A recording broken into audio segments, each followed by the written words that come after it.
Good morning. It is Friday, January the 23rd, 2026. Sunny skies out there, but very cold conditions. Here at our studios in downtown Wausau, corner of Washington Street and North 3rd Street in downtown Wausau. According to my phone, it says 24 degrees below zero. Wind chill factor of 36 below. According to the National Weather Service and their Wausau downtown airport statistics, it says fair skies and 25 below zero with a wind chill factor of 51 below zero. Oh, I can't remember the last time we had 51 below zero wind chills. I mean, that is that is dangerously cold. It is the Chad Holmes Show, 98.9 WXCO, online at WXCO.FM, mobile devices and Alexa by searching WXCO, on the Civic Media app, on YouTube at youtube.com and the 98.9 WXCO channel. Again, just a reminder that we are on here for this hour from 8 till 9 a.m. on 98.9 WXCO, but we will have more fun in the second hour because we go over to strictly online. So if you like what you hear, you want to stick with us for the entirety of the program live.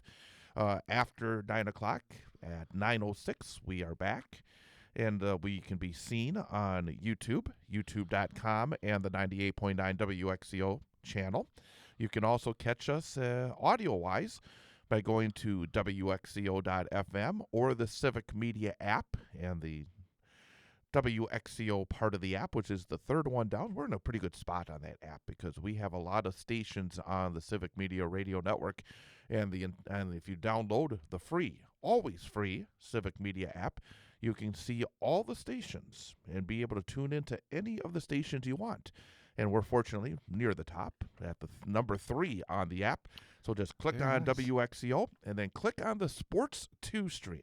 Sports 2 on both the WXCO.FM and the Civic Media app, and you'll be able to tune in the second hour of the program as well. That's right. And, of course, if you missed the show, if you're not able to catch the entirety of the show, because we know you're busy, and 2 hours to be able to just sit here and focus with us, maybe some days a little bit too much.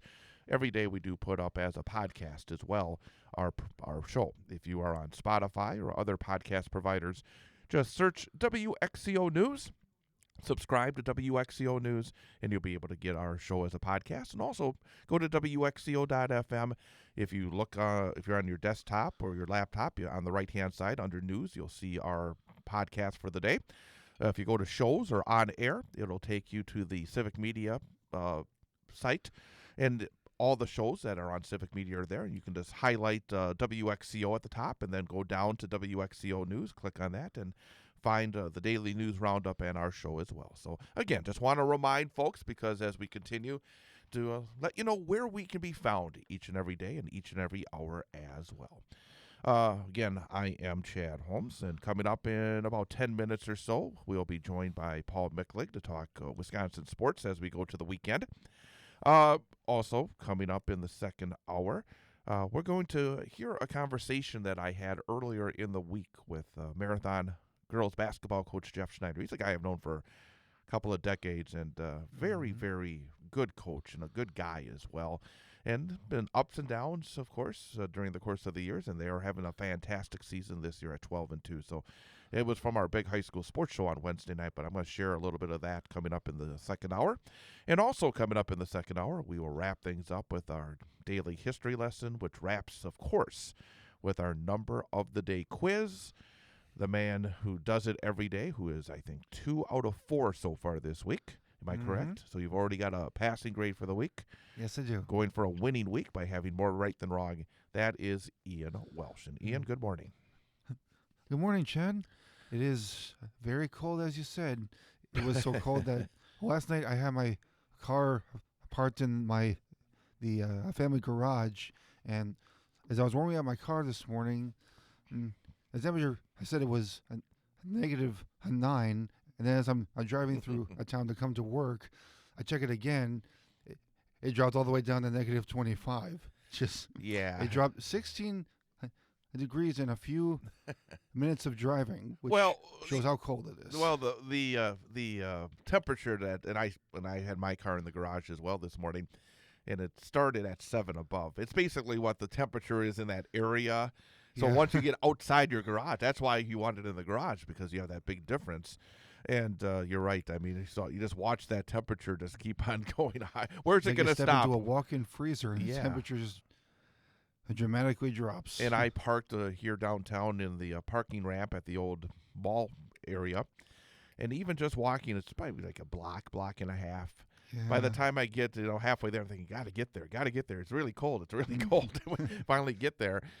Want to let people know that there is a extreme cold warning that is in effect until Right. tomorrow morning at 9 a.m. So for roughly 25 more hours, we will be in an extreme cold warning. In fact, within the sound of my voice, I mean, if you go to the National Weather Service website and you look at the map of Wisconsin, pretty much the entire state of Wisconsin is under this extreme cold warning. But I did see that. here in central Wisconsin, you got Marathon County and Portage County, Wood County, Langley County, Lincoln County, Oneida County, Vilas County, Florence County, Forest County, all until 9 a.m. tomorrow morning.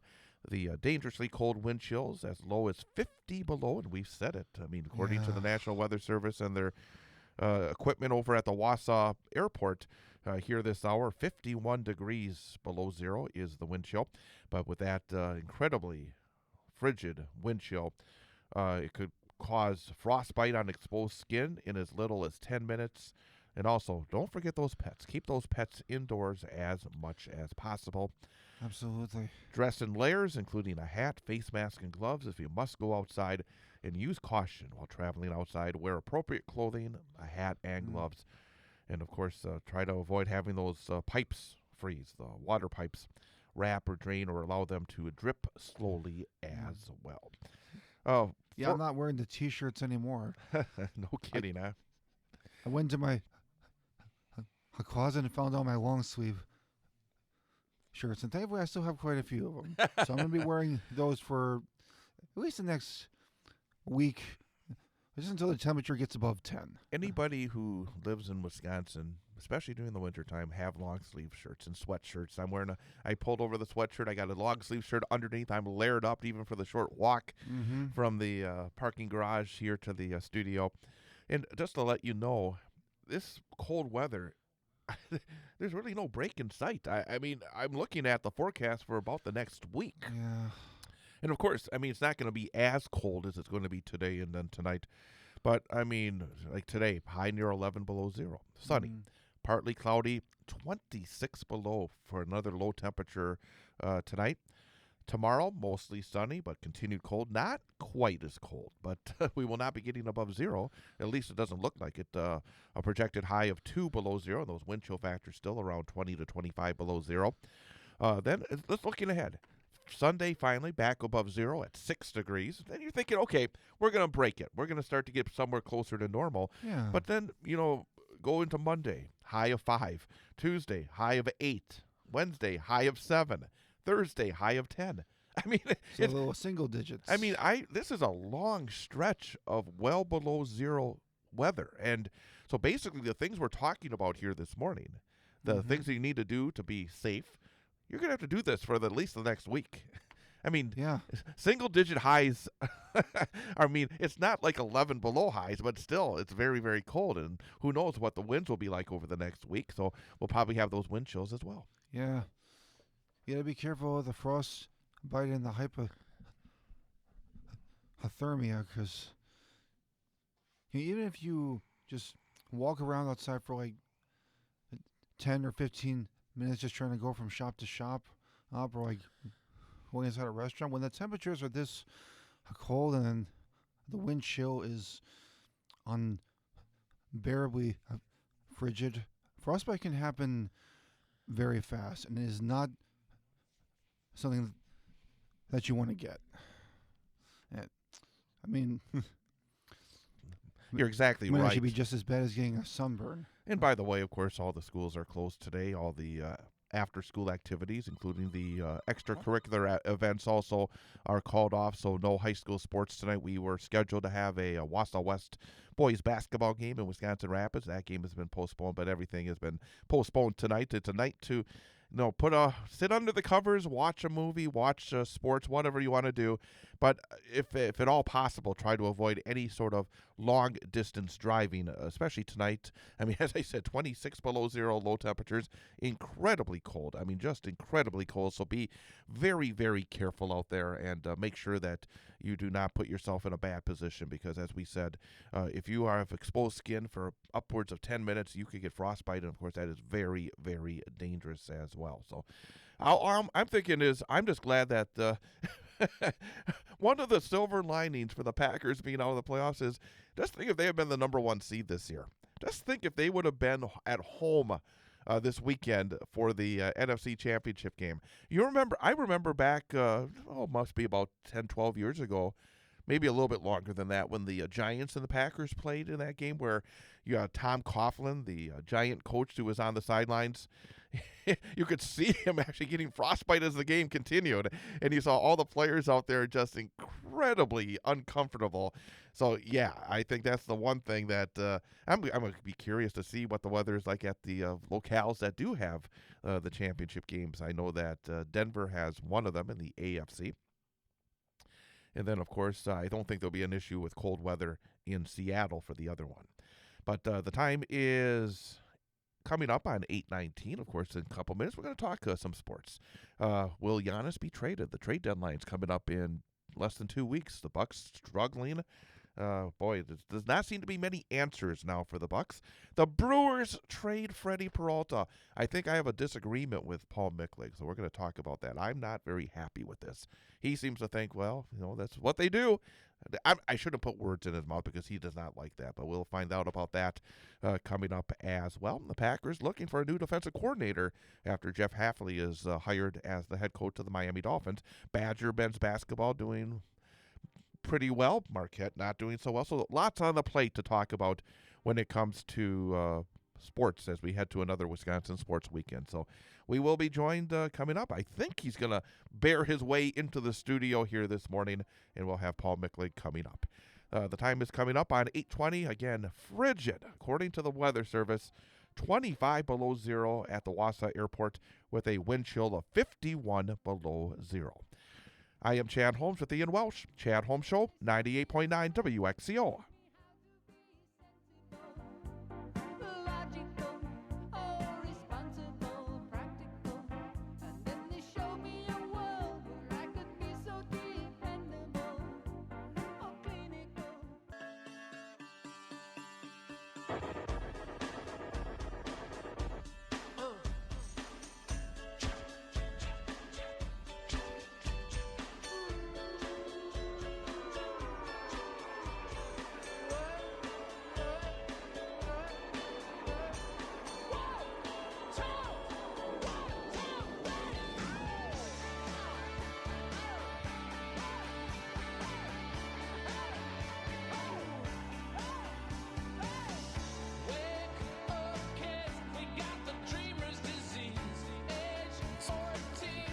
And welcome back, Chad Holmes Show, 98.9 WXCO, WXCO.FM, mobile devices, and Alexa by searching WXCO, and on the Civic Media app, along with, and also YouTube, youtube.com, and the 98.9 WXCO channel, along with Ian Welsh. I am Chad Holmes. Again, I don't think I even need to tell you, folks. It's cold outside, and there's an extreme cold warning. If you need me to tell you, I can't hold your hand all the time, folks. You gotta take care of yourself once in a while. It's cold outside, so be very, very careful. I'm just kidding. I will take care of you all, just like everybody else. So. My truck does it so old it doesn't even have like degrees. It actually just said. I'm not used to this. This is not. I wasn't built for this cold. Probably saying, why are you in your vehicle right now? Yes. Why aren't you inside under the covers right now? That is Paul Michlig, and time to talk some Wisconsin sports. I want to start with the Brewer trade because I may disagree with you here because Freddy Peralta is traded to the Mets for a couple of prospects. And another pitcher thrown in there as well. Tobias yeah, Myers. and he's thrown some skill at times. I hate this trade. I hate it. I hate it. It won't help the Brewers this year, I don't think. I hate this trade. Again. You think? I hate it. Yeah, I think. And I'm willing to say in October when we come back, I'll be right on this one. Because I mean, okay. I know it. If you were going to get something that really excited me, I could see it. He is such a bargain. He has been such a bargain. And it's like we're not even going to try to keep our best players, and that just bothers me. Tell me why I'm wrong. There was somebody that agreed with you, and I'll tell you off air. And you're smiling. You're smiling. You're smiling. And there was a lot of comments of. Come on, Chad. You know better. You know what market we are in. You know what they got a third and fifth round or third and five prospects for the Mets, and that is what they did with Barnes. That's what they did with. This is the guy has done. Burns, they have not Barnes. Burns. My bad. Burns. Well, he's gone, so I don't really care anymore. But they have done these trades for years. These guys have done this. They've built this organization, and they've somehow won with this this. Do I have to be happy about it, though? Well, I didn't say I was happy about it. Well, that's what I'm saying. I'm not happy. You're saying about it was this. bad, and I'm willing to. I've read about these guys. Maybe. I mean, Peralta could go out there and tear his. Remember let's bring back the Burns trade. I mean. It wasn't because of that trade that they kept winning. Now, those guys haven't come in. They weren't the difference in this team being a winning team. But all those stuff that they put together. Name one guy who's been really a major cog in that team from that trade. But it's not. But that's not how they're built. That's not how they're built. I know that, but I mean, you're making it sound like, well, this trade's going to keep them winning. Not necessarily. Peralta was a great pitcher. Don't get me wrong. He's a good. But how many times did he get to the sixth inning? I know. How many times did he get to the sixth inning? How many times? I don't know. Not many. You're talking about a 5-inning guy, Chad. 17-game winner, 5th in the Cy Young Award. That's what they do these days. That's what they do. Just like the Brewers, this is what they do. Okay, whatever. I mean, but no, we're having a debate here. But I mean, there's a difference between you and me. You root for laundry. I don't root for laundry. The guys who are in the uniforms, I wouldn't say that. Yes, you do. Yes, you do. Terrell Buckley? You telling me Terrell Buckley that I have always been... You've always rooted for the guys in the laundry. Terrell Buckley? Yes. He's your guy. That's not laundry. That's a human being. Well, that's one. You're going back to the 1990s. Paul Molitor, Robin Yount. Going to the 1980s. You want me to talk all these now guys? You're going to the 1970s. Well, and 80s and 90s. No, I never cheered. I cheered for people, and I'm not saying Freddie's not. But the thing is, this is a business. Yes, it is a business, and it's a business where Mark Antanasio, whether or not yes, they've won some games. He's still cheap. Well, but the thing is, that's not what you're saying to me. He's a billionaire, and he's still cheap. That's not what you're saying to me, though. You're saying it was a bad trade. I do think it's a bad trade, in addition to everything else. Okay, and I'm saying it wasn't a bad trade. What about these two guys that excited you? These nameless minor leaguers who are coming. Nameless minor leaguers. They're 3 and 5 prospects. I mean, people are going to say, well, he's 5'7". The guy hit 17 home runs in AAA last year. He has a little pop to his bat. And you could put him into American Park. That he probably can hit 20 home runs when it's all said and done. And I'll tell you this right now, Chris Hook is the best pitching coach ever. I will bet you a pizza that guy doesn't come close to 20 home runs in the next 5 years. In the next 5 years, you might owe him a pizza then. He will not hit 20 home runs in any season in the next 5 years. Mark it. Are you in? I think I'm in. Okay, good. I'll remember this too. I'm hoping I'm alive in 5 years. So well, that's you have a better chance of than me being alive. And then the pitcher, these two guys are ready to kind of go. Well, we'll see. I can't believe you're just saying that the third and fifth prospect are nothing. They're nothing. Nada. The analysis I read, yeah, they mean whatever your numbers. I don't know where you're getting your numbers. These guys are not sure things. Well, nobody's a sure thing. Well, if you're going to trade a number one starter, you better get something A better number than one starter that always went 5 innings. He than went a solid 5 innings. Than a bag of beans. Who's the guy? You Who's are the the guy guy that who bought a complains? bag of beans Hey, here. who's the Oh, guy you're that complains excited. that starting Excited. pitchers don't go Me. 7 innings? Well, you. well, if it was, And if Peralta goes 5. he would go 7 if I was his manager. Oh, he would, Can we and his continue this arm would be conversation gone. after the We'll be break, right please? back. Yeah. We'll be right back.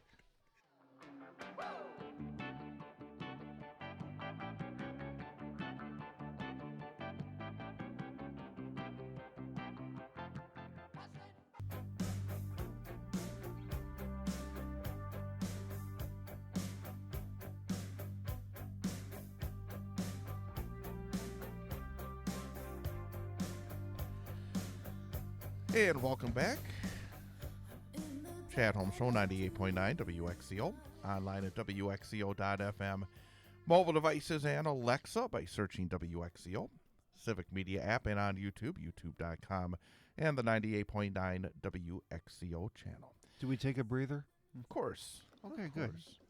It's called good radio, right? That's what it's called. That's true. Keeps it engaging, Well, entertaining. and the thing is, we'll see. And it'll be fun to see because it'll be April and it'll be warm out when the Brewers are playing. Actually, it'll be March because It's debatable if it'll be warm. But I it'll be know. warm where they're playing. with the roof closed. With it, yes, correct. And they'll be in Arizona. But then, because another thing, since I'm being annoyed here today, I think baseball should stop playing games, regular season games, the last week of March. Baseball should start April 1st. Or April 2nd, whatever it may be. It's like, because now they start the regular season March. And that's too early. I'll agree with you on that. I think it sounds odd. Baseball's meant to start in April. April. And so, okay, you're listening, baseball. So there you go. I'm sure that'll change I'm with us talking about I that. know. All right. Well, let's actually talk about trades again. We're less than 2 weeks away from the NBA trade deadline. I'm at the point. I think it's time to pull the ripcord. I don't see a road forward for the Bucks right now with Giannis. It's not that he's not the problem. It's just there's no answers right now. And I don't know if he's the solution either. and I really don't know any of it, to be honest and with you. frankly, I don't think he's all in at this point either. I think he's just biding time until that inevitable next move. I mean, he was kind of talking after this game like people are selfish and I'm thinking I to mean, myself, yeah. I mean, you're either part of the solution or you're part of the problem, and it doesn't feel like at this point he's really part of the solution, does it? does he want? And he's talking about next chapter. I mean, what do you mean his next chapter? I mean, The next chapter is the next game. Don't you agree with that? I mean, well, it should be. Yeah, I mean, So what was he talking? I I don't- don't even know what he was. Sometimes when he he is trying to be all things to all people. And again, it's a frustrating time, and I'm trying not to pile because, again, if he was to be traded at 9 o'clock this morning, you still sign up for what we got over the last, 12, 13 years. I mean, no matter Yeah. what happens, it was still wonderful. And the perfect scenario is that somehow they would keep it going and he would go 20 years like Kareem did, but in one place.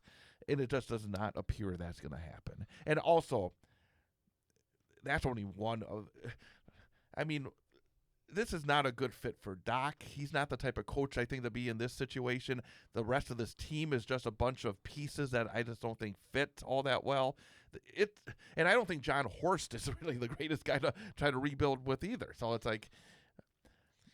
I think it's going to be a complete... I mean, you're going to see a complete new look.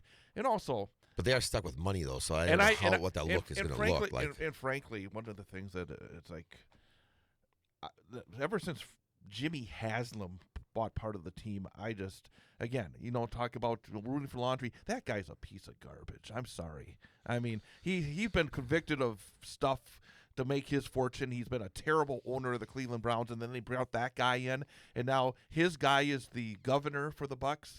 They switched that over in the last month or two.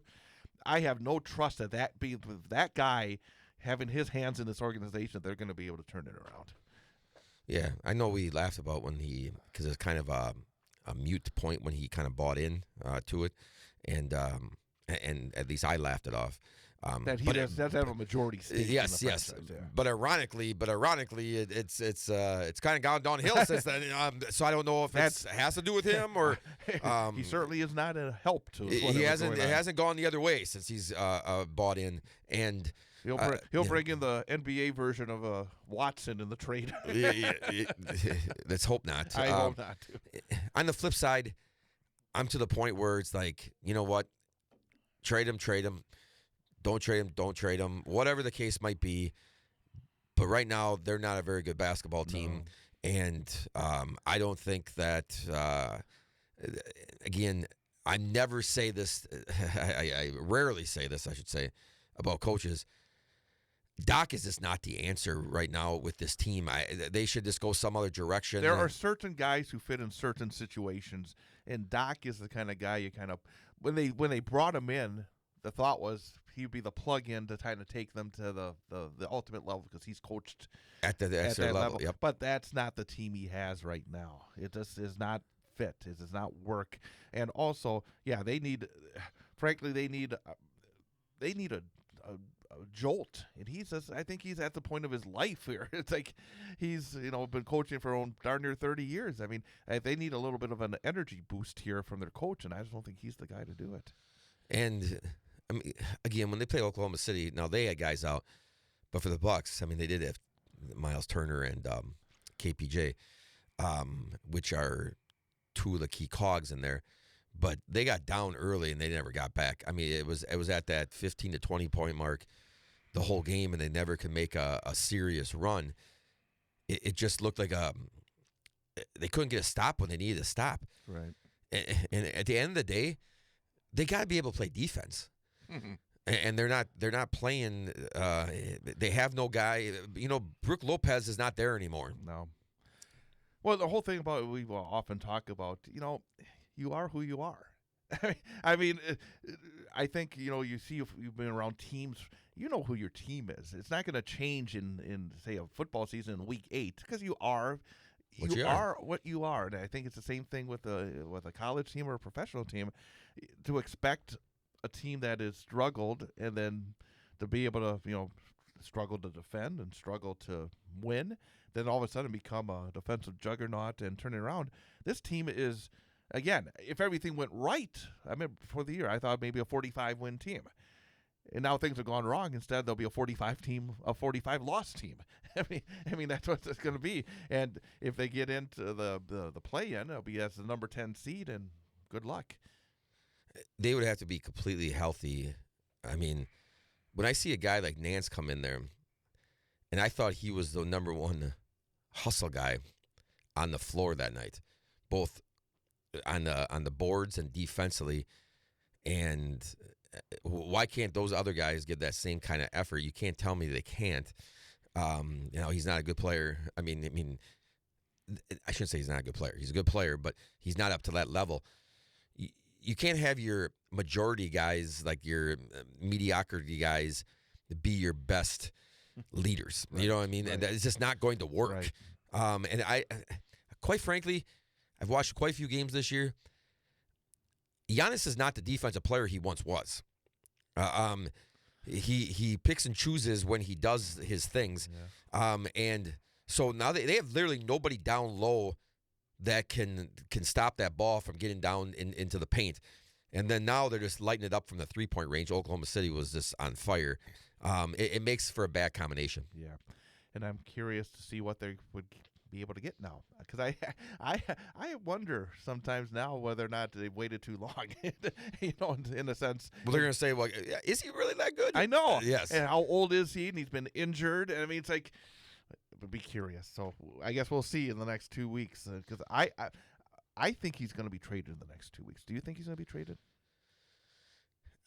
For the Bucks' sake, I think he has to be. Because they got to get. They're sort of in jail right now.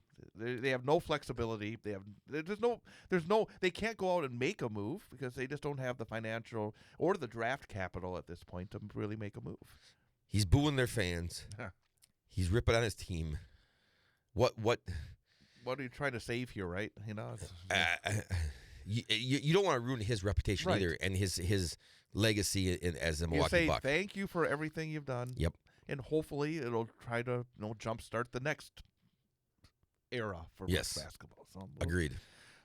Badgers win again last night. Win at Penn State. Put up 98. Who is this Greg Gard? He's like Jerry Tarkanian these days with this offensive team. But they won 5 in a row. They're now 6-2 in the Big Ten, 14-5 overall. You must be a happy guy. Yep, because I just go back to 2000 and I think this is his 11th year, so it'd be 2015ish, and sitting across from some gentleman saying how he shouldn't have that job. He didn't. He shouldn't have had it at that exact moment. Well, obviously, Bo Ryan. Bo for a power play. Bo knows Power coaching. plays. Yeah, Power power plays. plays. I just am so happy because they looked like they were struggling a lot. And They were probably outside looking in a few weeks ago, weren't they? well, 100% they were. Yes. Yeah. So it's like now they're going to be again right where they normally are at this point. And they have a chance with their schedule and with how they're playing to make a nice run there in the Big Ten. They have a nice lineup. I said this at the beginning of the year. They have a lineup that is really nice. I mean, they got the Boyd, Blackwell, Winter. I mean, Rapp from the shooting the three. I mean, what are they missing? I don't know. Defensively, they're missing some. And I think they've gotten better. But every team has a certain recipe for success. In the past, it was defense. It's not defense now. This is a team that needs to be always good offensively to win. I mean, that's the way it is. You can't have everything. I mean, most teams can't have everything. And this team, they got really, as you said, they got some guys that really are good in that realm, and it's proven to be a very successful formula for this group. They're older. They are. I mean, most of those guys are older. They can play defense when they will be able to play defense. I know you said that it takes them. They are who they are. But to be honest with you, when in the Big Ten and college basketball how it is right now, sometimes it takes a little time, Right. because these guys are coming from year to year, so it's taking them a little time. If they can play defense, they're gonna be fine. Yeah.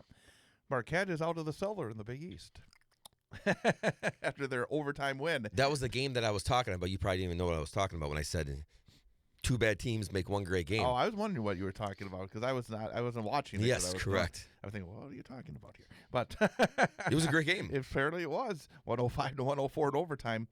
But there's actually there's a college football, actually college basketball mailbag on this website I subscribe to, and they were asking, should Shaka Smart have to abandon his philosophy of no portals? And so, and basically, it's like it's not an easy answer because I do think that there's a lot right about what Shaka Smart's trying to do, but at the same time, I think a no portal philosophy is probably hurting Marquette. That I don't want to see an all portal team. You see that too much, I think, in football now, where you have a new quarterback like for the Badgers every year out of the portal. I think that takes away some of the DNA of a program. But at the same time, I think a program like Marquette does need to fill a spot. I would say one spot. What do you think? Agreed. I mean, Gold did not have the year that they expected. I'm just using him as an example. And that's the thing, too. I mean, if you have your guy that you brought in and you develop and he actually performs at the level, then we'd start having this conversation to a certain degree. We're not having this conversation. Right. If they had continued doing what they had been doing. And Ross, I don't think has played up to his ability either. So they're just a little off. You know what I mean? Yeah. But what about the freshman? What did he have? 38 points? Yeah. So, I mean, actually the question said there are signs of life now, at least with Marquette. So we've seen that last couple of games. I think a little bit of better. And now they got to add. The reality of it, he's going to have to add a piece or two. And now without a game tonight, I'm going to watch Marquette tonight. So they're playing? Yeah, Butler. Hey, we got to go. Have a great weekend.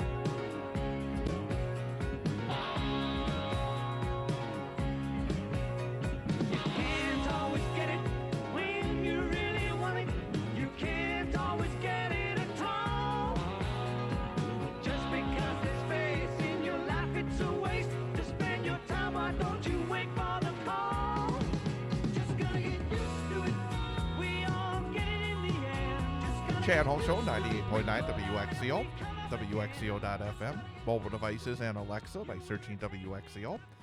Civic Media app, YouTube.com, and the 98.9 WXCO channel.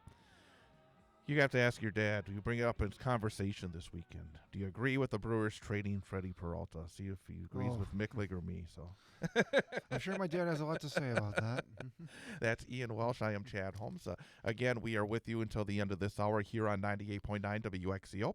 And then you can join us on the Sports 2 stream of WXCO.FM and the Civic Media app, and continue with us on YouTube.com and the 98.9 WXCO channel. If there's something on your mind, we've said this, and one of the things we want to do here is to get your voice on. Don't be shy.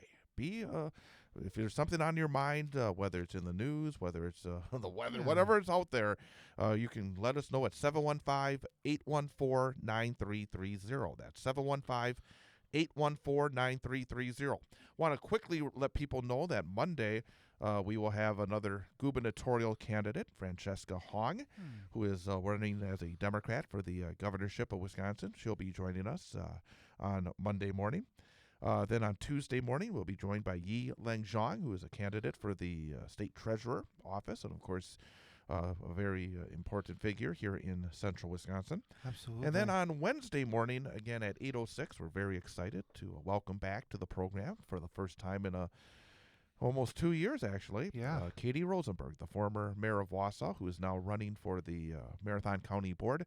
And she'll be with us, I think, for much of the first hour of the show on Wednesday, and get a chance to really delve into some of the things that have happened, and also look ahead in terms of some of the issues that animate her campaign for the board.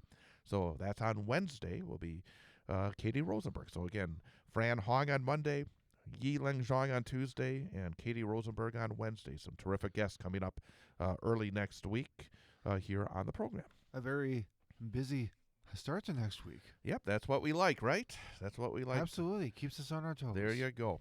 Have you heard yet? No. And I do have a theory about this, is that they are still in the final process of making like the final decisions on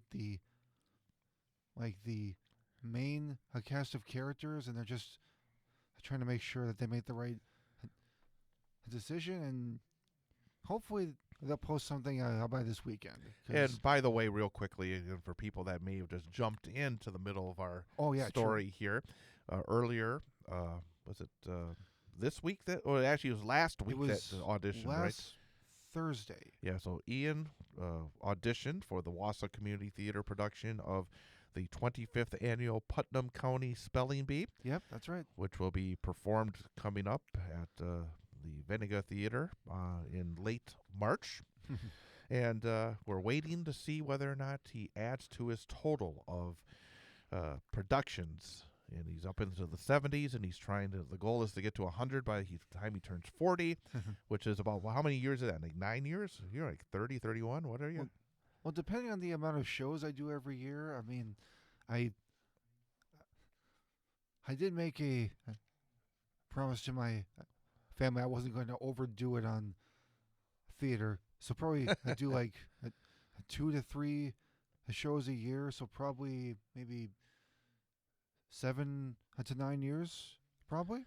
All right. So let's hope that you can add one here. here. I have plenty of time to do this. I just want to make sure that I know, but is this a show that you really like? Is this one that you really want? When I first heard about it, I actually didn't know anything about it. And then I did my research. I listened to the music. I was looking up the characters. And I'm like, well, this is a really funny show. And it's different. And I think it'd be a fun challenge. So I did my research. I was practicing my song I was going to sing. And I was checking over the characters and the plot. I had to make sure I understood the show. And when the audition came around, I really had a lot of fun with it. All right. Well, very good. So that's the main thing, though, because sometimes auditions can be very scary and it can be a lot of pressure. But if you just try to have fun with it and do your best and just be there to support each other and not, try to turn it into like an American Idol competition. Auditions can actually be a lot of fun. Very good.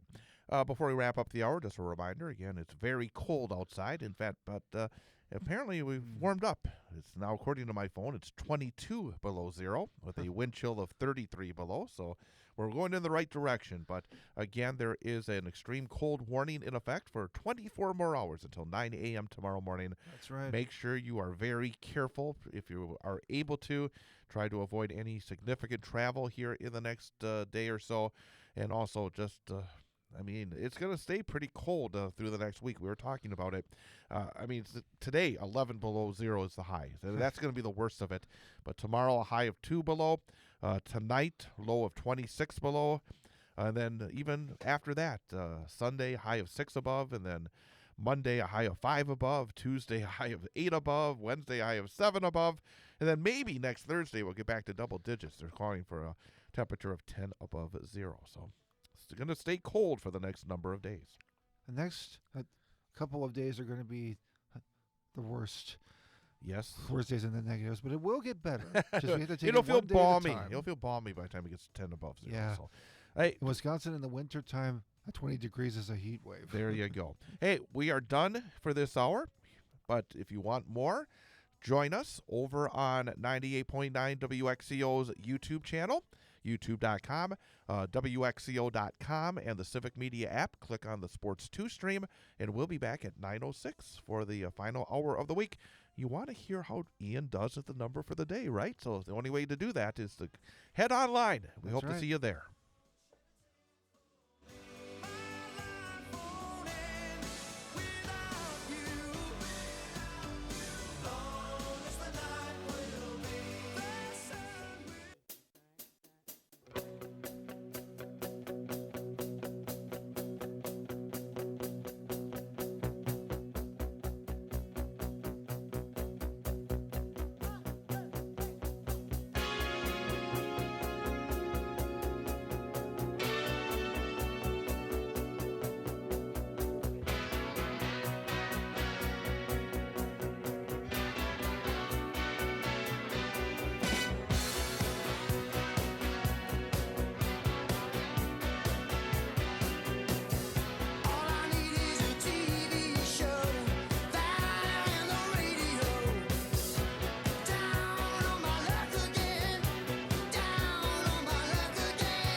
Good morning.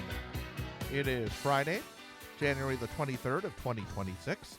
Frigid start here in Wausau. We are live from our studios at the corner of Washington Street and North 3rd Street in downtown Wausau. Fair skies, but very, very, very, very cold. At the Wausau Downtown Airport, the National Weather Service says it's 24 below zero with a wind chill of 50 below zero. According to my phone, it's a little bit warmer than that here at our studios in downtown Wausau. It says that we are currently at 22 below zero with a wind chill of 32 below. So I guess it's warmer here than it is at the airport. but nevertheless, there is an extreme cold warning that is in effect until 9 a.m. tomorrow morning. Otherwise, hopefully, your day is off to a terrific start. It is hour number 2 of the Chad Holmes Show. We are live on the YouTube channel, youtube.com, and the 98.9 WXCO channel. We are also live on WXCO.FM and the Civic Media app and the Sports 2 stream. We'd like you to join us. If you have anything that's on your mind, you can give us a call at 715-814-9330. That's 715-814-9330. Coming up in the next segment, we're going to hear a conversation. Again, I think it was a really good conversation because it's a guy that I think knows what truly it's all about when it comes to high school sports and the experience of the student athlete. A guy that I've known for a long time, Jeff Schneider, the head girls basketball coach at Marathon High School. He joined B.J. Brandt and myself on Wednesday night during the big high school sports show. We'll share that conversation with you. And then at the end of the show, we'll have our daily history lesson and talk a bit about what's happened on this date in history. Because if you don't learn from history, you're doomed to repeat it. Wise words. And in addition to that, we will have our number for the day quiz. And I promise you, it will not be a baseball-related number today. We've had a couple of baseball-related numbers. A time, is it? Who knows? I haven't picked it out yet, so we're going to have to wait and see. But at the end of the show, we give Ian an opportunity to take the number of the day quiz. It's some number that has to do with something that's going on. And we give him 3 choices. So based on the math, 1 is right, 2 are wrong. That's 33% chance. If he's above 33% for the week, that means he is getting a passing grade. But we always want better than that. We want him to get more right than wrong. In this case, it would be 3 out of 5. That would be a winning week. If he gets 4 out of 5, only 1 wrong, that would be an A grade. And then we'll give him a gold star for a perfect week if he gets all 5 out of 5. So that will be coming up right at the end of the program. Awesome. And you hear his voice. That is Ian Welsh across the way. Our setup here, I am sitting in our main studio. He is sitting in our producer studio. There's a big piece of glass between us. He pushes the buttons to get us on the air. Good morning, Ian Welsh. Good morning, Chad. So Well, what are you going to do in this cold weather this weekend? You have any plans? Well, let's see. Not very too many big plans, but it may be a cold outside right now, but I do have some nice, exciting movie news that might warm me up a little bit. Go for it. I know that I believe it was yesterday that first of all, are you familiar with He-Man and the Masters of the Universe? I am. I remember it as a cartoon back when I was younger. Well, there is a movie coming out called Masters of the Universe. It's actually coming to theaters this summer, actually, June 5th. And the first ever trailer for it just dropped yesterday. I've already seen it 3 times, and I'm so hyped up for it. So you're going to keep watching that trailer till it actually comes out, huh? I am a huge fan of movie trailers. I could watch them like so many times and never get tired of them. Very good. That's not the only exciting movie news, is that the next big Marvel movie is actually coming up this year, towards the end of the year in December. It's Avengers Doomsday. Yep. And if you don't know your Marvel history and you're wondering why it's called Doomsday, and don't shoot the messenger here, I'm a huge Marvel fan, so I have a right to say this. It's going to be the first appearance in the Marvel Cinematic Universe of Dr. Doom. You may know him as the big baddie of the Fantastic Four. Well, Marvel Studios is actually bringing Dr. Doom to the MCU, in their upcoming movie. And if you go onto the Marvel Entertainment YouTube channel, there's actually a Doomsday countdown clock. Actually, I think I can. Well, if you, it's pretty. It's a long way off, but just the anticipation is enough to get you excited. And it's months, weeks, days, minutes, and seconds. So very good. Something to look forward to. YouTube being used by everybody. We're on YouTube, and they're on YouTube, and also for folks who are looking for something to take a peek at, if you haven't already, on the Civic Media YouTube channel, you can go and watch the first. I think it's the first forum for Democrats running for governor. It was held on Wednesday evening. It was a forum organized by Main Street Action, moderated by our Civic Media political editor, Dan Shafer. and it got 7 candidates on the stage all at the same time. Many of the candidates that we've been speaking to over the last couple of weeks here on this program. And a very interesting discussion, and they were able to talk about a number of different issues.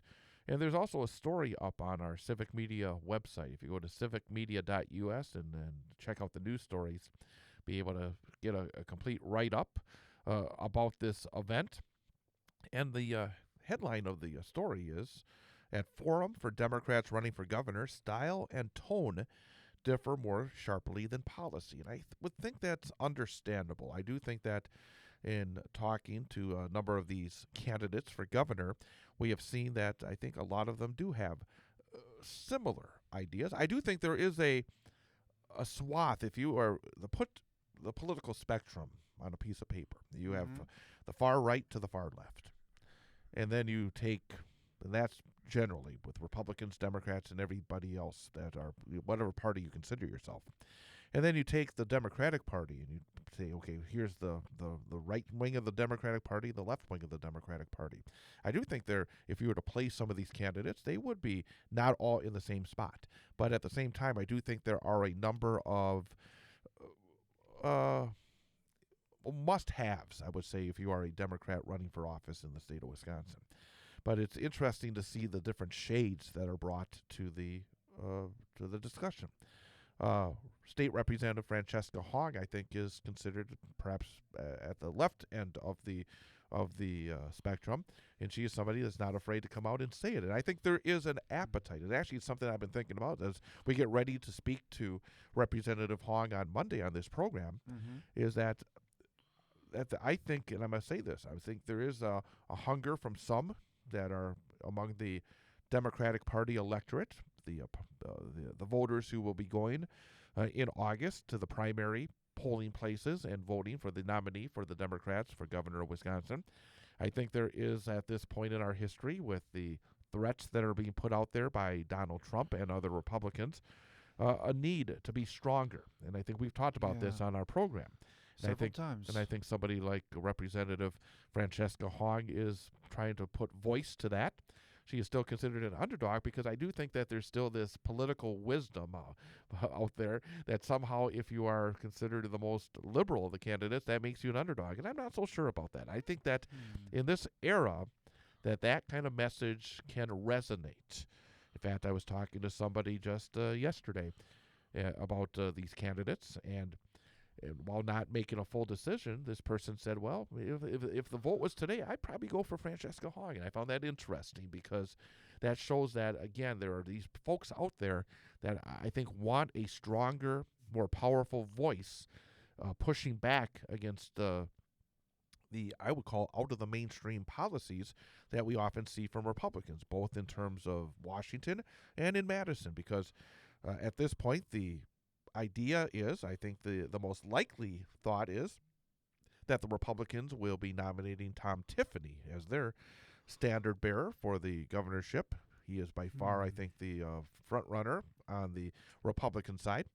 But I think on the Democratic side, it is truly wide open. I would not want to put I wouldn't want to put a dime on who I think is going to win, because I think that would be a foolhardy bet, because I just think that we're going to have to go through a lot more discussions, a lot more interesting aspects, I think, of these folks' backgrounds and their political beliefs are going to come out, and that the person that we think may be an underdog now could be ultimately the nominee, and somebody that we think of as a front runner now could flame out very quickly as well. So I think it's going to be a very interesting number of weeks as these discussions continue. And by the way, I want to ask you a question, because you've been sitting here for these many of these conversations. Yeah. What have you thought about these Democrats who've been coming in here to speak to us about their gubernatorial race? Do you have any thoughts? Have you been impressed with the discussions? Have you learned anything from these discussions? Well, they have been very good conversations, and it is difficult to, make a decision. But I think that so far, each of the candidates we've had on so far have made excellent points about where they stand on certain issues and how to fix them. I especially respected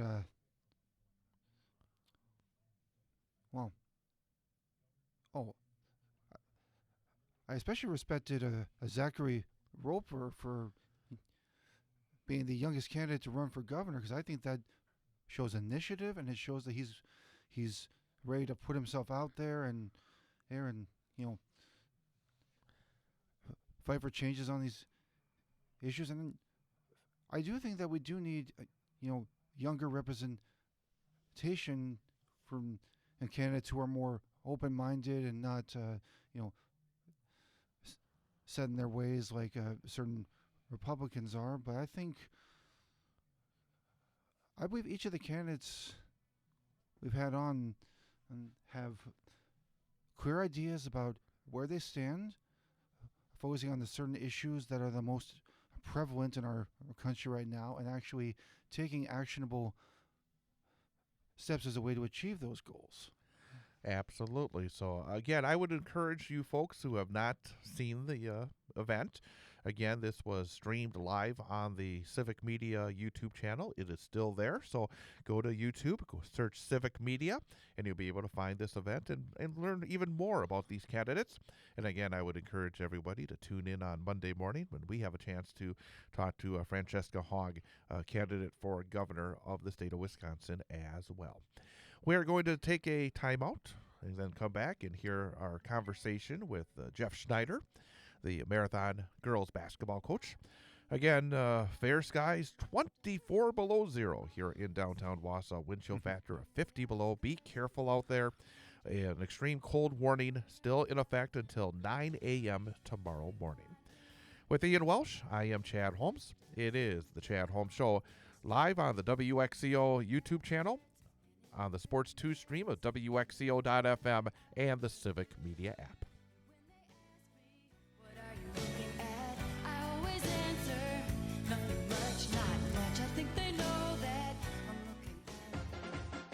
I'm Chad Holmes, join former Wausau West head hockey coach B.J. Brandt and myself every Wednesday night from 6 till 8 p.m. for the Big High School Sports Show on 98.9 WXCO, online at WXCO.FM, mobile devices and Alexa by searching WXCO on the Civic Media app, and also broadcasting live on the 98.9 WXCO YouTube channel. Each week we'll be talking high school winter sports. We'll review and preview the basketball and hockey action with both the boys and the girls, and each week we'll also be joined by an area head coach and a student athlete guest as well. It's the Big High School Sports Show every Wednesday night from 6 till 8 p.m. on Central Wisconsin's radio home for high school sports, 98.9 WXCO, online at WXCO.FM, mobile devices and Alexa by searching WXCO on the Civic Media app, and broadcasting live on YouTube.com and the 98.9 WXCO channel.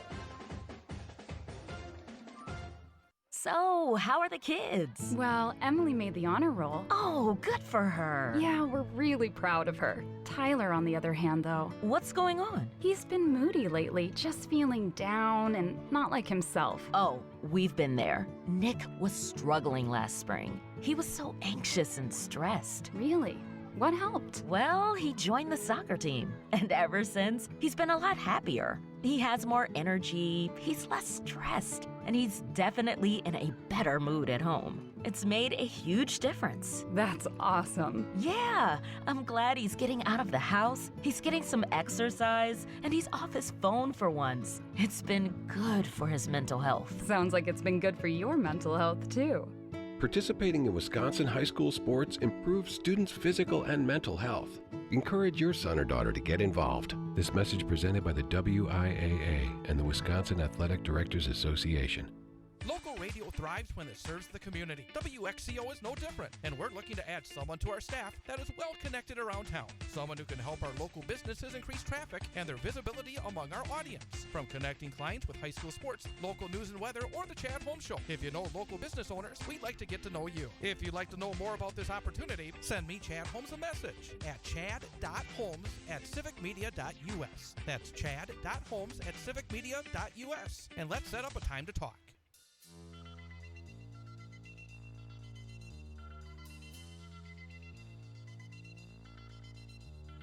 Life is so strange When you don't know, how can you tell where you're going to? You can't be sure of any situation. Something could change, and then you won't know.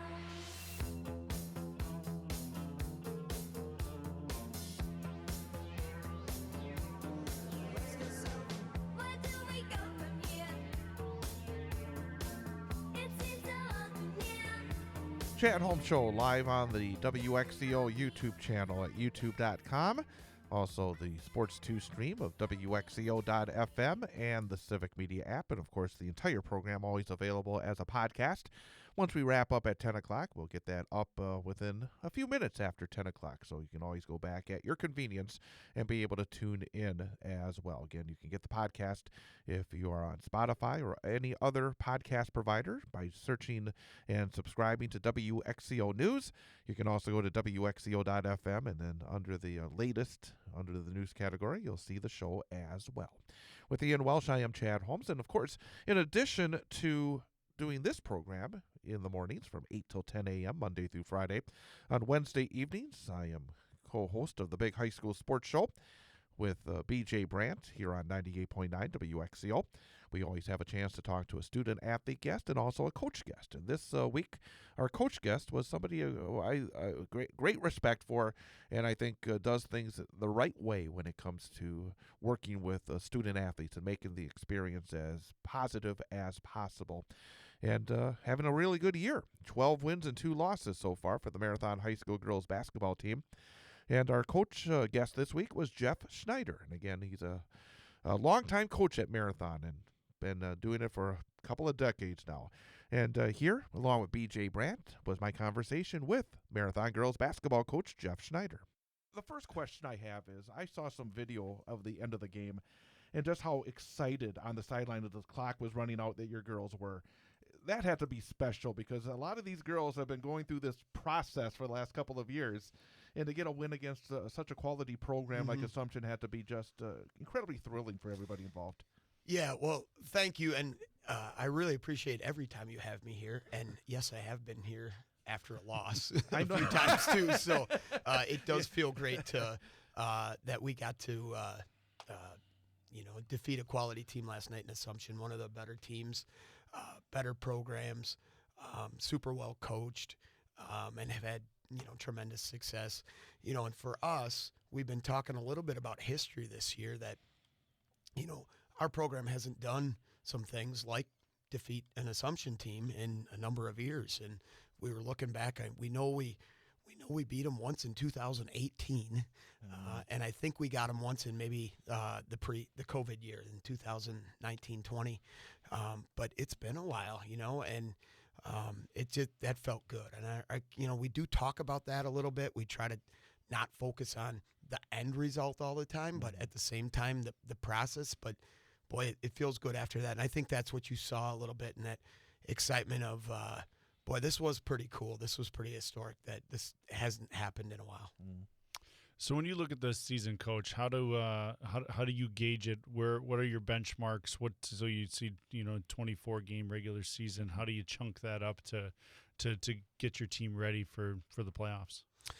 Well, I think the number one thing is we want to just keep improving. And the coach cliche is you want to play your best basketball at the end of the season, but in order to do that, you have to talk about that, and you have to have that as a I think you have to believe in the process.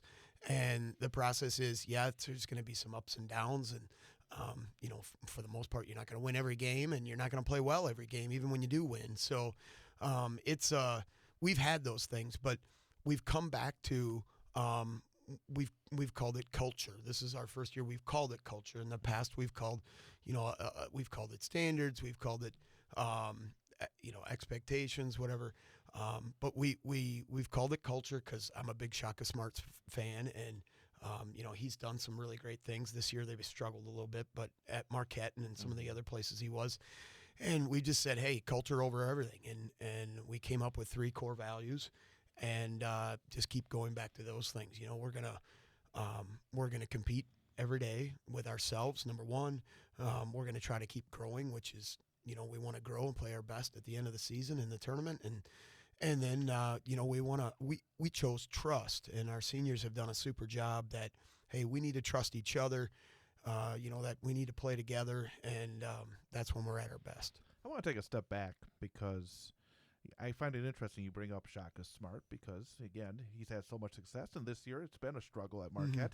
It's not automatic that every year is going to be a great year. And I look at your coaching career, you've had some incredible highs. You've coached down at the state tournament. You've had chances to be at the ultimate level in high school basketball. And then you've had a couple of years here where you've known it's going to be a building process. And when I've talked to you, you've talked about, studying different types of offense and defense and keeping your mind open as you continue in your career. You've been doing this for now more than 2 decades. How many years at Marathon? More than 2 decades, yeah. We'll just leave it at that. Okay. But the thing about it is you're very open, I think, to trying to stay on top of things and use different ideas in terms of building your program. Talk about the ups and downs and maybe why you've continued to work so hard at it in an era where we don't see as many two-decade coaches in high school sports here in Central Wisconsin. and BJ's been there too in his sport. It's been, those highs and lows are, when you first start out, you feel like, boy, this is awesome. I just, this is why I do it. But in effect, that's really not, that can't be your why. To win, I really can't be your ultimate why.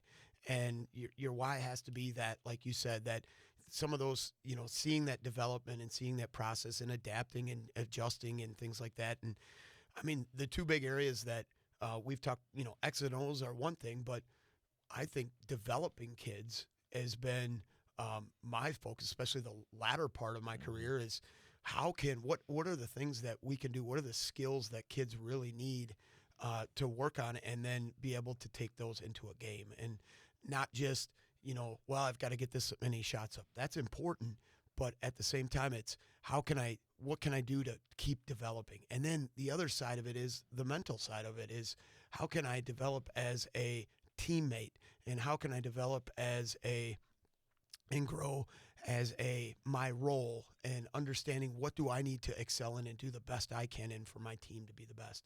And then putting the team number one. I mean, that's a huge challenge in itself for anyone, but especially for young people. And it's that, just keep working on ways to do that. And Chaka's been amazing with that. And he's gone through the ups and downs. He's had teams that have really reached their potentials. He had teams that hasn't.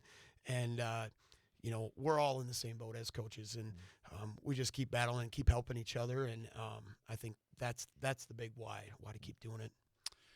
Think about we'll say more than 2 decades. I like that. That's a good number. Think about yourself as a young coach and where you are now. How much have you changed over the years to be where you're at now as a coach? Dramatic changes. I think when you first start out, like you said, you're after the result, and the result is the ultimate because that's going to gain you respect, and that's going to gain you appreciation, and that's going to gain you the notoriety, and those are all good things, and those are all good things to strive for. But just like in anything, they're not going to be there all the time. And then I think the biggest area I've grown is, how do I adjust my own personal adversity, and then how do I help my team? How do I help kids fight through things when it's not going their way? What is their response when they're down in the dumps, when they've turned it over, or they're missing their last 5 shots? Those types of things as a coach, almost seeing it more through as a player, and seeing it not necessarily being a player's coach, but just really putting myself in their shoes and saying, hey, what do I need? What would I need right now as a player? What would this team need as a team? And sometimes, today was, we came off a big win, like you said, and well, lots of times you don't need a pat on the back after the big win, because everybody else is giving you that, and hey, you feel pretty good, and that's awesome to feel good, and you should feel good, and we should.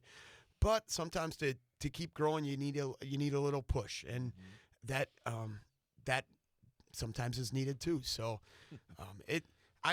there's a lot of areas, and I think the other thing I'll say as a coach, I think when you first start out with it, and especially I think a lot of coaches, this is something that we really want to do. and we kind of identify with it. You know, hey, oh, you're the coach, you're the hockey coach, you're the basketball coach, you're the, you're with this program, and if you've been there a few years, and you almost feel like, boy, I've got a reputation to live up to, or I've got a standard I got to live up to in terms of wins and results, and that takes you down a rabbit hole too. Of you have to take each team, you have to take each year, you have to take each group of kids, and you just have to take them from a start, and you have to keep trying to grow. And it's a hard thing to do. I mean, look at professional coaches. That's what they're trying to do too, with a heck of a lot more pressure than what we have. And I've grown a lot in that. That it just keep working and get reward in that, as opposed to this is not. The result doesn't define me. Again, we're talking to Marathon Girls basketball coach Jeff Schneider on the Big High School Sports Show. I saw you nodding. Is there anything you wanted to add to what he just said? Because I think you as a coach probably understood it a lot better. I understand to a certain degree, but not in the same way before I started asking about this year's team. But is there anything you want to add about that? Well, I just think when you're a young coach, it's exactly that. You want to win. You want everybody to look at you a little bit more. And I think as you age and get seasoned in this profession, you realize how little it is about you, and how your job is to put these young student athletes in positions to be successful. And that sometimes that's super challenging, because what got you to this point might not work this year, and you've got to look at your group. And it just a lot of what you said, Jeff, resonated with a lot of coaches. I mean, it becomes about the kids in the end, and the sooner you can realize that, you're going to find success regardless of what the result of a Friday or a Tuesday night game is. And even the end result. I mean, BJ's been to the state tournament, I don't know how many times, but more than I can count. And that's great. But in the end, it's like, what is the experience of the kids in my program? And 5 years from now, 10 years from now, whatever, are they going to remember, going to state? Yeah, that's great. But really, what are they going to take away? And if they don't achieve the highest, they don't go to the state tournament, or they don't win the conference championship, or they don't win the big game or whatever, it's still really important at what we're doing. And we want them to have good memories, and we want them to have great experiences. And great experiences are not all sunshine. Great experiences are up and down, and learning and growing. And that's really what we're after. 12-2 this year, 7-2 in the conference. As I said, this has been a project, because you've had a lot of these girls have been part of it for a number of years. Are you at all surprised that you're 12-2 at this point? Or did you see this coming at the start of the season? Yeah, I would say both, and that's a bad answer. But pleasantly surprised that, yes, we've been able to come out on top of some pretty good teams, especially in Auburndale and Assumption, and compete with some really good teams. But not surprised that we're doing it. I don't know if that makes sense, because when you come into it, we do have experience. We had experience coming into this year. We had 4 seniors that 2 of them were returning all-conference players, super leaders, lots of varsity experience. Emma and Miley have just been awesome in terms of taking this team, and it's making it their team and holding it to our culture and our standards and all those things, and keep growing. And it's not easy, and they've accepted that it is going to be messy sometimes, and they're just going to keep fighting through it. And I think that's shown on other kids. So I'm really excited and happy for them, but also not totally blown away, shocked that we're in the position that we are, and we've set ourselves up to be in a really good spot. Now we want to keep growing, and we want to give it our best and see what happens down the end. Looking ahead here, you're on the road. You get a couple whole games in a row here. Talk about what the rest of the season is, and maybe what your goals are on the second half as you enter it. Well, we get the second time around with Assumption, who we just had, and then the other team, Stratford. So keep growing in other games so that we can hopefully put our best on the floor that night over at Stratford to compete with them. And then every team we play is is, especially in the Merriwood South, is super competitive. We went to Newman last week, and they were tremendous. The effort they gave, and they made some shots, and it was a really good basketball game. We have not played Edgar yet because of the weather, but we have to battle them twice, and it's always really tough with them, and they're getting better and improving. So I think just taking it day by day, working, what can we improve, get a little bit better each day, know that it's going to be still up and down, and hey, if we're fortunate to come out on top in more of them, that's great. If we're not, we'll take it, and we'll move on the next day and approach the postseason then with hopefully our best. You got 3 players in double figures. You got a couple of others who are pretty close as well. It looks like, frankly, last few years, you've had some trouble at times putting the ball in the hole. I mean, offensively, it looks like your offense is more efficient this year. Would that be fair to say? I think that's a great point, Jed. We've for the last few years, we've tried to play with what we call pace. So we want to get the ball up the floor, and we want to get people shots that they feel confident in taking. And I sometimes wish we had a shot clock. That's a whole nother discussion, but because I really like that when we do have ball movement and we do get a good shot, that we are aggressive and we take it. And I think kids have been doing that, made or miss, and that has shown.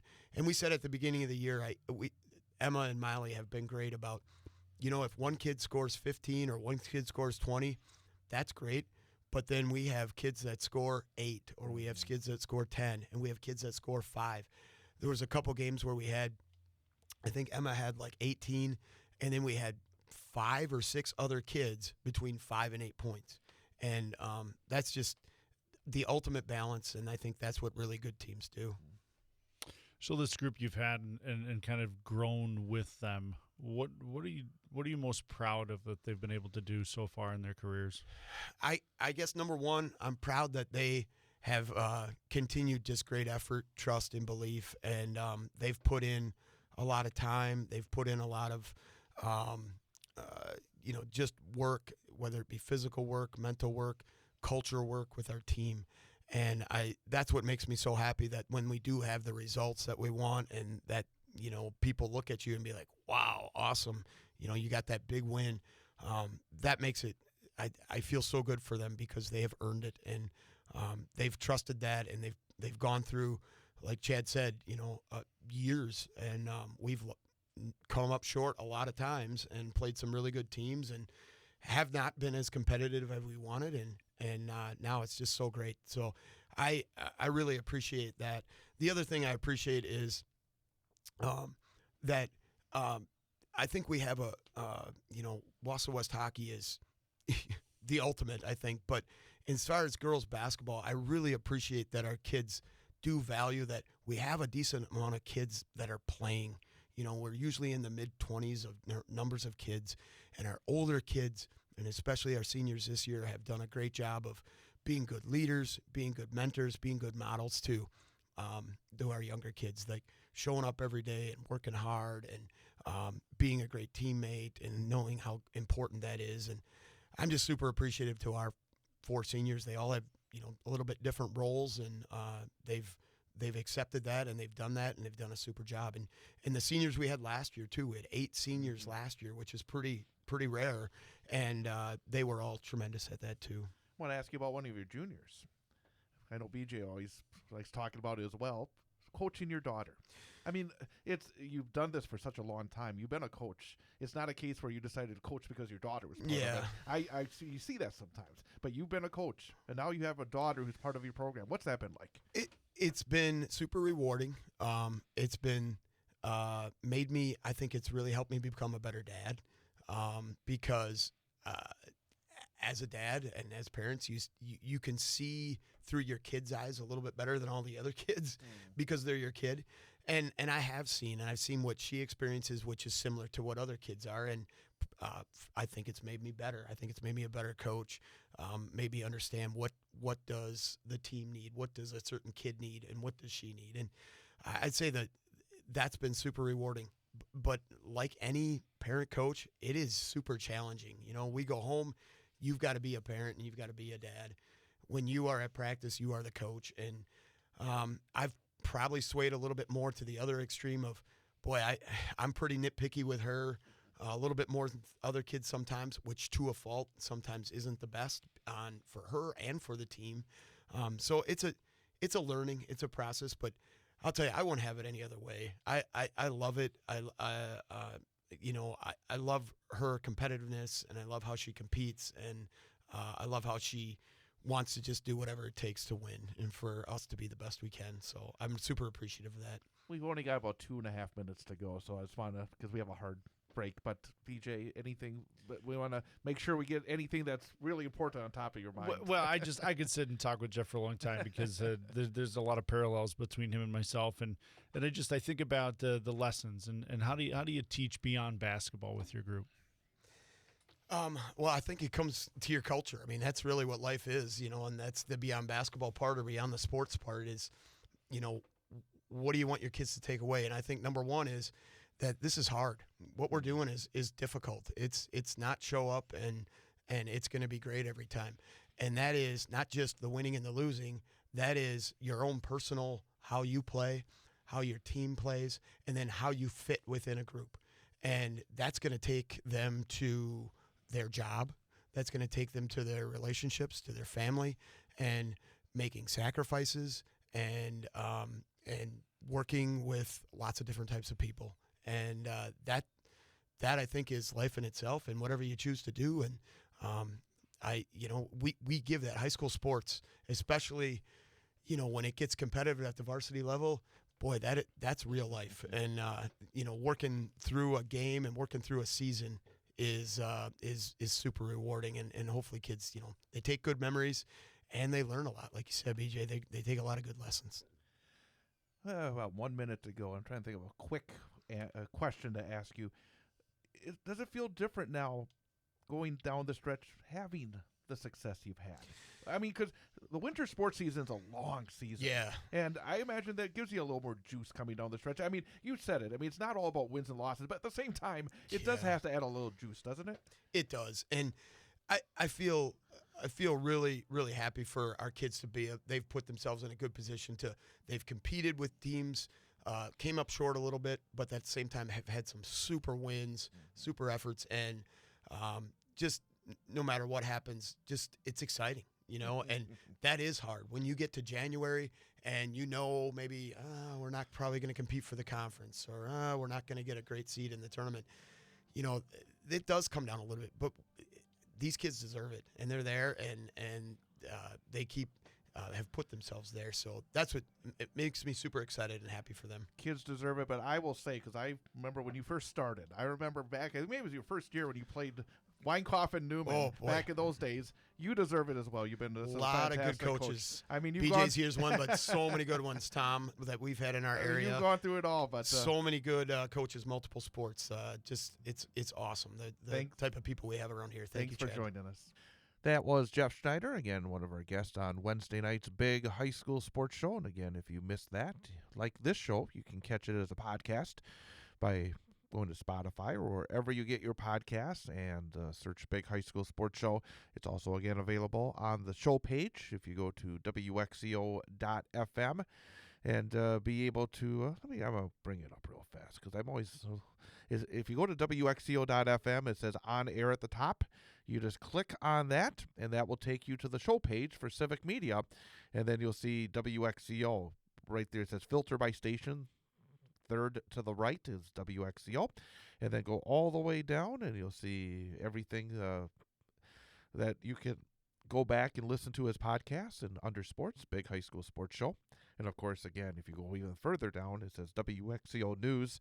You click on that, and you'll get this show as a podcast as well. So everything that we have, if you miss it, you can go back and listen to it in its entirety. So, again, thanks to Jeff Schneider. And, again, I just think that the coaches are such important figures in the lives of student athletes, and it's always good to put a spotlight on them. Absolutely. On our program on Wednesday nights.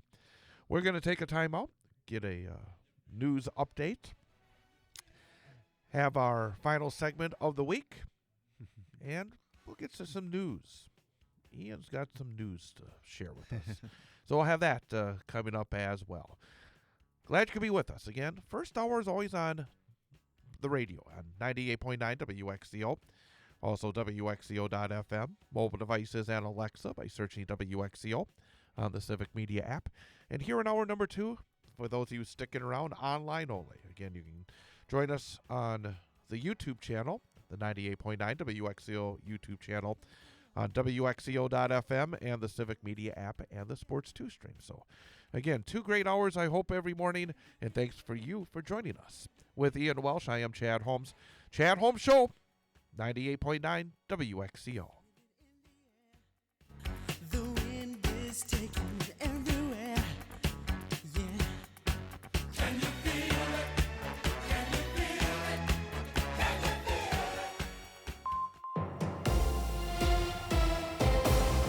it? For WXCO News, I'm Isabella Nieto. A Wisconsin Master Naturalist training course is happening for the first time in the Central Sands region of the state. Melissa Kay has more. This training through the University of Wisconsin-Madison Extension is in coordination with the Aldo Leopold Foundation and the Ho-Chunk Nation. Local contact and instructor Jean Mansavage.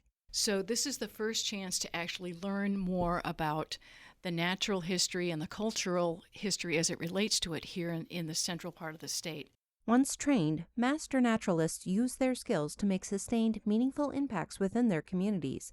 Between 2013 and 2024, master naturalists in the state have volunteered over 363,000 hours, bringing a value of $12.19 million in stewardship, citizen science, and education to Wisconsin.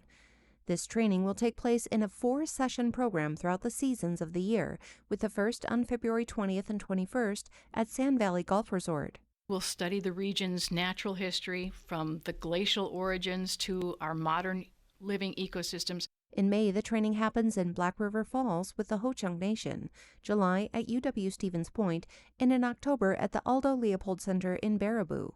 So we'll consider Leopold's land ethic and how it broadens our sense of community, and also the Ho-Chunk Nation's relationship to the land that creates a more sustained living environment.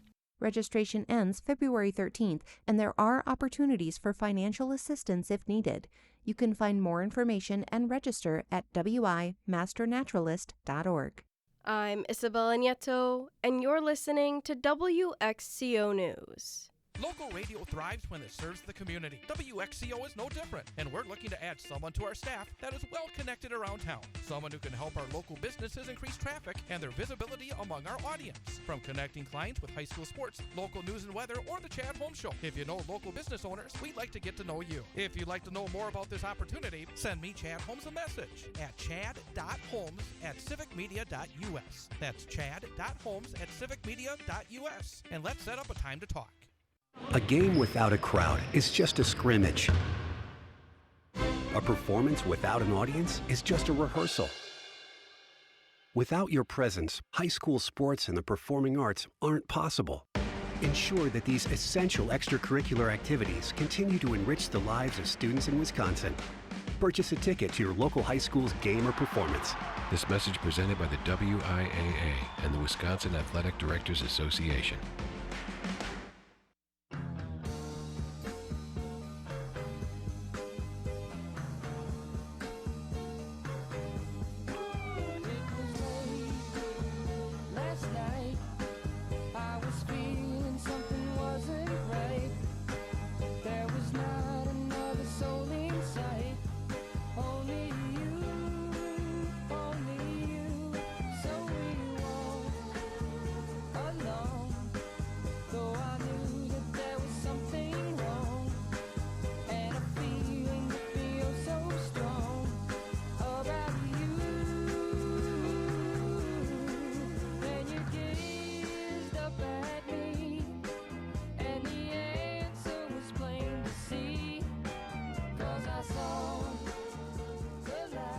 Chad Holmes Show, 98.9 WXCO YouTube channel, Sports 2 stream of WXCO.FM and the Civic Media app. With Ian Welsh, I am Chad Holmes, and the news has finally come in. You are in. Yes, I am in the show. It was made official about A short while ago, actually. I'm officially a part of the cast of the 25th annual Putnam County Spelling Bee. What role did you get? I am playing one of the fathers of one of the spellers in the show. I do have a name, though. It's a Daniel Schwartz. Very good. It's pretty impressive. It's a cast of only 13 people, and there was a lot of people who auditioned. So congratulations to all those who got in the cast, and I look forward to seeing you guys on Monday. Yeah, you start your rehearsal process Monday, and then, again, the show is in late March. Wausau Community Theatre. It'll be performed at the Vinegar Theater at the University of Wisconsin-Stevens Point at Wausau campus. So we'll obviously talk more about that as we follow your progress during the rehearsal process. So, now I can finally say something because it's made official. There you go. Well, congratulations. Thank you. What number again is it? Number 70. This will be show number 78. 78. So you're getting closer and closer to that 100 mark that your goal is by the time you're 40. So terrific. Hey, it is Friday, January the 23rd of 2026, and 26th day, I should say the 23rd day of 2026. 342 days remaining, and some famous events have occurred on this date in history. Back on this date in 1789, Georgetown College, which is now Georgetown University, was established in Washington, D.C.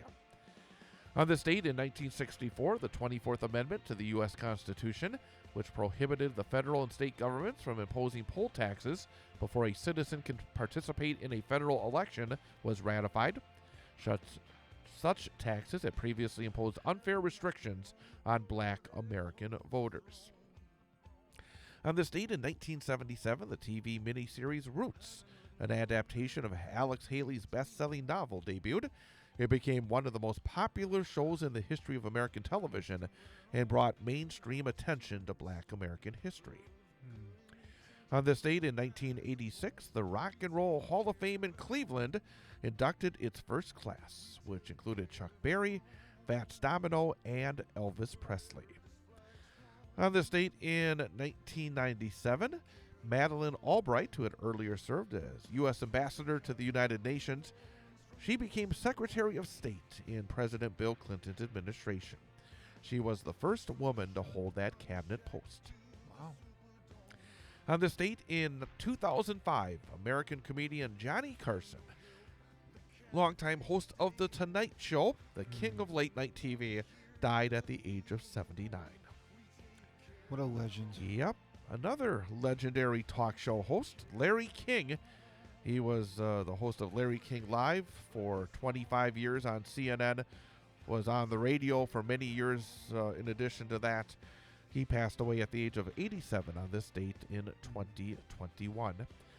And on this date in 1973, U.S. President Richard Nixon announced an end to the seemingly never-ending conflict in Vietnam. However, while the Paris Peace Accords, which were formally signed 4 days later, brought an end to direct U.S. military involvement, the conflict raged on until April of 1975, when Saigon was captured by North Vietnamese forces. So those are a number of the events that occurred on this date in history. All right, well, let's have our number for the day quiz to wrap things up here on this Friday. All right. Ian is 2 out of 4 so far this week, so he's already clinched a passing grade. What we do is we give Ian 3 different choices with a topic, which is our number for the day. 2 of which are incorrect, 1 of which is correct. So based on the math, 33%. He should get 33% by just guessing. So 1 out of 3. That is 33%. So that means anything above 33% is a passing grade. But want better than that. If he gets more right than wrong for the week, it's a winning week. If he gets 4 out of 5, that's an A grade. And if he gets all 5, that's a gold star perfect week. I hope to do it again very soon, the 5 out of 5. There you go. All right. Well, I mentioned that Johnny Carson passed away on this date in 2005. That is 21 years ago. And, of course, he was the king of late night, host of The Tonight Show for many years. The number for the day is, okay, how many years was Johnny Carson, host of The Tonight Show. Ooh, good Long-time question. host of The Tonight Show. So how many years was the legendary Johnny Carson host of The Tonight Show? Your choices are 20 years, 25 years, 30 years. Oh, boy. Okay.